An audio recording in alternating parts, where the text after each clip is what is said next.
Party अनुशासन भंग करने का आरोप। 3 दिन के अंदर किरोड़ी लाल मीणा से मांगा गया जवाब। फोन टैपिंग प्रकरण और मंत्री परिषद से इस्तीफे का पत्र में जिक्र। 3 दिन में जवाब नहीं मिला तो पार्टी समझेगी मीणा नहीं देना चाहते स्पष्टीकरण। बड़ी खबर इस वक्त की आपकी टीवी स्क्रीन पर आप देख रहे हैं। आपको बता दें कि राजस्थान की सियासत से जुड़े इस वक्त की बड़ी खबर जी राजस्थान पर आप देख रहे हैं। मंत्री किरोड़ी लाल मीणा को कारण बताओ नोटिस। भाजपा प्रदेश अध्यक्ष मदन राठौड़ ने दिया नोटिस। मंत्री किरोड़ी लाल मीणा पर पार्टी अनुशासन भंग करने का आरोप। 3 दिन के अंदर किरोड़ी लाल मीणा से मांगा गया जवाब। फोन टैपिंग प्रकरण और मंत्री परिषद से इस्तीफे का पत्र में जिक्र। 3 दिन में जवाब नहीं मिला तो पार्टी समझेगी मीणा नहीं देना चाहते स्पष्टीकरण, मदन राठौड़ ने कहा।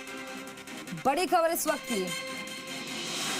खबर पर ज्यादा जानकारी के साथ लखवीर सिंह शेखावत मेरे सहयोगी जुड़ गए। लखवीर, कारण बताओ नोटिस मंत्री किरोड़ी लाल मीणा को जारी हुआ है, बीजेपी प्रदेश अध्यक्ष ने दिया, क्या जानकारी इसको लेकर? जी बिल्कुल, देखिए राजस्थान की सियासत से जुड़ी इस वक्त की सबसे बड़ी खबर है, क्योंकि मंत्री किरोड़ी लाल मीणा लगातार अपने बयानों को लेकर चर्चाओं में थे और पार्टी विरोधी बयान भी जिस प्रकार से उन्होंने दिए। अब ऐसे में केंद्रीय नेतृत्व के हस्तक्षेप के बाद बीजेपी प्रदेश अध्यक्ष मदन राठौड़ ने कारण बताओ नोटिस सौंपा है किरोड़ी लाल मीणा को और अगले 3 दिन में स्पष्टीकरण मांगा है। और एक बात नीचे उस लेटर में मुख्य तौर पर यह भी लिखी गई है कि अगर अगले 3 दिन में किरोड़ी लाल मीणा की तरफ से कोई स्पष्टीकरण नहीं दिया गया तो पार्टी ये मानेगी कि किरोड़ी लाल मीणा इस पूरे प्रकरण पर कोई जवाब नहीं देना है और अनुशासनहीनता पार्टी से समझेगी। तो निश्चित रूप से कहा जाता है कि लगातार किरोड़ी लाल मीणा अनुशासनहीनता कर रहे थे पार्टी की नजरों में और अब अनुशासन का डंडा कहीं ना कहीं पार्टी ने चलाया है और निश्चित रूप से किरोड़ी लाल मीणा से जवाब मांगा गया है कि लगातार वे कह रहे थे कि फोन टैपिंग हुई है, जबकि ये उनके जो आरोप हैं बिल्कुल सरासर असत्य हैं। ये किरोड़ी लाल मीणा को लिखे पत्र में मदन राठौड़ ने लिखा है। उन्होंने कहा कि किसी प्रकार के कोई फोन टैप नहीं हुए हैं, ये आरोप जो है वो तथ्यहीन है, बिल्कुल असत्य ये आरोप हैं। और निश्चित रूप से अब भारतीय जनता पार्टी ने पूरे प्रकरण में अपनी अनुशासनहीनता को इसे माना है और निश्चित रूप से अनुशासन का डंडा चलाया है, क्योंकि लगातार विपक्ष ठीक है, मैं लखवीर आपका रुख करूंगी। हमारे साथ बीजेपी प्रदेश अध्यक्ष मदन राठौड़ खुद हमारे साथ जुड़ गए। सर, आपका स्वागत है जी राजस्थान पर। जी राठौड़ जी, आपने जो पत्र लिखा है उसके बारे में आपसे जानना चाहते हैं कि किस तरह से जवाब मांगा गया है। जवाब हमारे पार्टी का अंदरूनी मामला है, जवाब मांगते हैं, है ना। कोई भी अनुशासन से जुड़ी हुई बात पर जवाब तो मांगते ही हैं। अगर मंत्री किरोड़ी लाल मीणा ने जवाब नहीं दिया तो आगे क्या आगे होगा? की बात है, वो अगर वाली बात तो काल्पनिक है। नहीं, अगर जवाब नहीं दिया तो आगे क्या होगा? अगर वाली बात तो काल्पनिक है। अगर मैं तो कोई जवाब थोड़ी दिया जा सकता है। नहीं, आपसे समझना चाहते हैं, आप कह रहे हैं कि ये बातें काल्पनिक है। निर्णय करना है, राष्ट्रीय नेतृत्व निर्णय करेगा। तो फिर आगे ये तो मान लिया जाएगा कि स्पष्टीकरण नहीं देना चाहते, लेकिन कुछ तो सोचा होगा कि क्या आगे किया जाएगा, क्या कदम उठाया जा सकता है पार्टी द्वारा। लखवीर मेरे सहयोगी हमारे साथ जुड़े हुए हैं, बने हुए हैं। लखवीर, प्रदेश अध्यक्ष ने तो ये कह दिया कि आगे तो पार्टी नेतृत्व ही तय करेगा।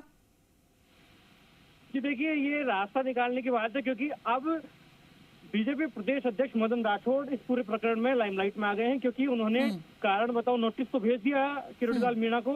अब मदन राठौड़ को जवाब क्या आता है या फिर जवाब आता है या नहीं आता, उसके बाद आगे की कार्रवाई स्पष्ट होगी। और इसीलिए बीच का रास्ता अभी आपसे बातचीत में मदन राठौड़ ने निकाला और निश्चित रूप से कहा कि अनुशासनहीनता माना है पार्टी ने इसको और कारण बताओ नोटिस भेजा है। अब आगे क्या होगा वो उनके जवाब के आधार पर निर्धारित होगा और उनके जवाब पर निर्भर करता है। लेकिन निश्चित रूप से कहा जा सकता है कि बीजेपी के अनुशासन का डंडा चला है और अब कहीं ना कहीं मुश्किलें जो है वो किरोड़ी लाल मीणा की बढ़ सकती हैं, क्योंकि विधानसभा चुनाव के बाद से उनका जिस प्रकार का स्टैंड था उसको लेकर पार्टी के गलियारों में भी इस प्रकार की बात थी कि अगर उनको लगता है कि उनके काम नहीं हो रहे हैं या फिर वो जो बातें कह रहे हैं, वो जो तथ्य प्रस्तुत कर रहे हैं सरकार को, वो ठीक है, तो उसको बताने का तरीका अलग है। पार्टी प्लेटफॉर्म पर बात होनी चाहिए। क्योंकि अब आप जनता से जुड़े महकमों के मंत्री हैं, तो इस प्रकार से सरकार की मुखालफत करना, सरकार को कटघरे में खड़ा करना कहीं ना कहीं गलत है। और उस पर भी सरकार का साफ तौर पर कहना है कि जो संभव है वो तमाम जो भी उन्होंने आज तक इशू रेज किए हैं उनमें कार्रवाई हुई है। ऐसे में अपनी सरकार पर जिस प्रकार से वो हमलावर थे उसको लेकर केंद्रीय नेतृत्व भी लगातार मॉनिटरिंग कर रहा था और अब केंद्रीय नेतृत्व के हस्तक्षेप के बाद ही बीजेपी प्रदेश अध्यक्ष मदन राठौड़ ने साफ तौर पर उन्हें ठीक कारण बताओ नोटिस भेजा है। ठीक, मैं लखवीर आपका रुख करूंगी। हमारे साथ ब्यूरो चीफ शशि मोहन शर्मा भी हमारे साथ फोन लाइन पर जुड़ गए हैं। शशि, किरोड़ी लाल मीणा शुरू से नाराज चल रहे हैं, शुरू से ही देखा जा रहा है। अब उन पर अनुशासनहीनता का भी आरोप एक तरह से लग गया है, स्पष्टीकरण उनसे मांगा गया है। देखिए, किरोड़ी लाल मीणा अपने अलग तरीके के नेचर रखने वाले नेता हैं। वो ये बात सही है कि सदन से स्वास्थ्यगत कारणों से उन्होंने छुट्टी ली है, लेकिन समाज के लोगों के बीच गए, अपनी बात कही, ये भी कहा कि सरकार उनकी सीआईडी करा रही है, फोन टेप हो रहे हैं, लेकिन उस संदर्भ में वो कोई तथ्य मजबूत नहीं रख पाए। अब ये जो सारा बयान का मामला हुआ, उसके बाद आपको ध्यान होगा कि 7 तारीख को मुख्यमंत्री भजनलाल शर्मा का रिप्लाई था सदन में, और उस दिन विपक्ष ने फोन टेपिंग मामले पर स्पष्टीकरण मांगा। खुद मदन राठौड़, राज्यसभा की कार्रवाई चल रही थी, लेकिन पार्टी के नेतृत्व से बातचीत होने के बाद जयपुर आए। वो खुद मुख्यमंत्री के जवाब के दौरान हाउस की दीर्घा में मौजूद रहे और किरोड़ी लाल मीणा के मसले पर बातचीत हुई है उनकी राष्ट्रीय अध्यक्ष जेपी नड्डा से, और जेपी नड्डा के निर्देश के बाद में ही मदन राठौड़ ने ये कारण बताओ नोटिस जारी किया है। और इस कारण बताओ नोटिस जारी करने का मतलब है डॉक्टर किरोड़ी लाल मीणा से जवाब तलब करना, लेकिन 3 दिन का जो मियाद दी गई है उसमें लगता नहीं कि किरोड़ी लाल मीणा जवाब देंगे, क्योंकि वो पहले तो अपने स्वास्थ्यगत कारणों की बात कह चुके हैं। लेकिन अगर कोई जवाब नहीं दिया जाता है तो उसे क्या स्वीकारोक्ति मानी जाएगी अनुशासनहीनता के मामले की, और अगर ऐसा होता है तो ये मामला अनुशासन समिति को भेजा जाएगा। अनुशासन समिति इस पर फैसला करेगी और वो एक और मौका दे सकती है डॉक्टर किरोड़ी लाल मीणा को सुनने का, और उसके बाद में जो भी बात होगी, जो भी वस्तु स्थिति बनेगी, सिफारिश होगी, उस सिफारिश को, उस बातचीत को संगठन के प्रदेश अध्यक्ष के सामने रखा जाएगा। हालांकि किरोड़ी लाल मीणा सरकार के मंत्री हैं, लेकिन पिछले कुछ समय से वो अनमनी स्थिति में दिख रहे हैं। कुछ बात अपना ही कहना भी चाहते हैं सदन में, लेकिन नहीं कहते हैं। सरकार के जो विभाग हैं, कृषि विभाग और पंचायती राज ग्रामीण विकास विभाग जो उनके पास है, उसमें फाइलें निकाली गई हैं, लेकिन डॉक्टर किरोड़ी लाल मीणा सचिवालय नहीं आए हैं, घर पर ही फाइलें मंगवाई कुछ, और सरकार में ऐसा वो जताने की कोशिश कर रहे हैं जैसा कि उनकी पटरी नहीं बैठ रही है। लेकिन सवाल ये कि पटरी किससे नहीं बैठ रही है। खुद धार्मिक आयोजन का न्योता देने और कैलेंडर का विमोचन कराने मुख्यमंत्री भजनलाल शर्मा से मिले थे, उस विमोचन की तस्वीरें भी आई, और तभी कहा गया कि किरोड़ी लाल मीणा ने उसी वक्त इस्तीफा दिया है, जैसा कि खुद डॉक्टर किरोड़ी लाल कहते रहे। लेकिन अब जो परिस्थितियां बन रही हैं, वो क्या परिस्थितियां बन रही हैं?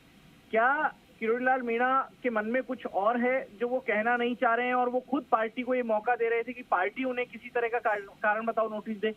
लेकिन ये संगठन की एक प्रक्रिया है। डॉक्टर किरोड़ी लाल मीणा नेता है, मंत्री है, लेकिन उससे पहले वो उस भारतीय जनता पार्टी के सदस्य और कार्यकर्ता हैं जो अभी सत्ता में है। तो संगठन अपने तरीके से काम करता है, और संगठन किसी व्यक्ति के पद को नहीं देखता, बल्कि वो ये देखता है कि काम कार्यकर्ता पार्टी के पक्ष में कर रहा है या पार्टी के खिलाफ कर रहा है, क्या उसकी विचारधारा है, क्या कोई दबाव में ये बयान दिया जा रहा है। लग रहा है कि यही विचारधारा जो है मैच नहीं खा रही है। हमने बीजेपी प्रदेश अध्यक्ष मदन राठौड़ से भी बातचीत की, उनसे पूछा कि अगर 3 दिन में स्पष्टीकरण नहीं दिया तो क्या होगा, तो उन्होंने कहा कि फिर शीर्ष नेतृत्व ही डिसाइड करेगा। देखिए, किरोड़ी लाल मीणा क्या किसी दबाव में ये बातें कह रहे हैं, ये जानना जरूरी है। सवाल ये है कि आखिर क्या दबाव है, क्या मंशा है जो इस तरह के बयान वो दे रहे हैं, और अगर वो ये बयान दे रहे हैं तो उनका आधार नहीं है, तो फोन टेपिंग जैसा आरोप कैसे लगा सकते हैं वो सरकार पर? क्योंकि फोन टेपिंग एक गंभीर मामला होता है। गृह राज्य मंत्री जवाहर सिंह बेडम खुद कह चुके हैं कि उनकी सरकार ना किसी विधायक का फोन टेप कराती है, ना ऐसा काम करने में भरोसा रखती है, तो फिर ये आरोप क्यों? और अगर आपने अपनी सीआईडी कराने की बात कही, तो देखिए, जहां तक अभी तक राजस्थान की राजनीति को देखा है, प्रत्येक मुख्यमंत्री अपने विधायकों को, अपने मंत्रियों को यह निर्देश देते हैं कि कम से कम शनिवार रविवार का दिन जब सदन नहीं होता है तो वो अपने क्षेत्र में समय दें, अपने क्षेत्र में लोगों से मिलने जुलने के लिए, उनकी सुनवाई के लिए, कोई शादी ब्याह जन्म मरण परण जो भी काम होते हैं वहाँ लोग अपेक्षा करते हैं कि उनका नेता पहुंचेगा उनके बीच, तो लोगों से मिले, लगातार उनसे तारतम्य संपर्क बनाए रखें। तो ऐसी स्थिति में ये जानना जरूरी होता है कि कोई नेता वहां गया या नहीं गया। अब क्या पीएसओ से कोई बात पूछी गई है इस आधार पर वो कह रहे हैं, या कोई दूसरे अधिकारी इंटेलिजेंस में लगाए गए? सरकार की जिम्मेदारी है मंत्रियों की सुरक्षा भी, इस नाते भी सरकार अपने मंत्रियों का ध्यान रखती है। लेकिन इस प्रकरण में क्या है, डॉक्टर किरोड़ीलाल मीणा के मन में क्या है, ये तो जब वो अपने मन की बात का ताला खोलेंगे। हालांकि मन की बात तो कितनी कहेंगे, किससे कहेंगे, ये स्पष्ट नहीं है, क्योंकि कई बार उनको उनके बयान और उनका जो एक्ट होता है वो काफी अनप्रेडिक्टेबल होता है। जिस तरीके से पहले भी हमने देखा, कुछ अलग अलग जो आंदोलन उन्होंने किए विपक्ष में रहते, वो काफी अनप्रेडिक्टेबल होते थे और सरकार भी खुद हैरान रह जाती थी उनका एक्शन देख करके। लेकिन अभी ऐसा लगता है कि किरोड़ीलाल मीणा अपनी बात या तो किसी प्रेशर में बोल रहे हैं या कोई आगे की रणनीति पर विचार करके वो अपने बयान दे रहे हैं। जी ठीक है शशि मोहन, जानकारी साझा करने के लिए शुक्रिया आपका। तो भाजपा प्रदेश अध्यक्ष मदन राठौड़ ने नोटिस दिया है। नोटिस में 3 दिन में जवाब मांगा गया है। मंत्री किरोड़ीलाल मीणा पर पार्टी अनुशासन भंग करने का आरोप लगा है और 3 दिन के अंदर किरोड़ीलाल मीणा से मांगा गया है जवाब, स्पष्टीकरण मांगा गया है। फोन टैपिंग प्रकरण का मामला है, जिस तरह से मंत्री किरोड़ीलाल मीणा ने आरोप लगा दिए अपनी ही पार्टी पर, और अगर 3 दिन में जवाब नहीं दिया तो पार्टी समझेगी कि मीणा जवाब नहीं देना चाहते, स्पष्टीकरण नहीं देना चाहते।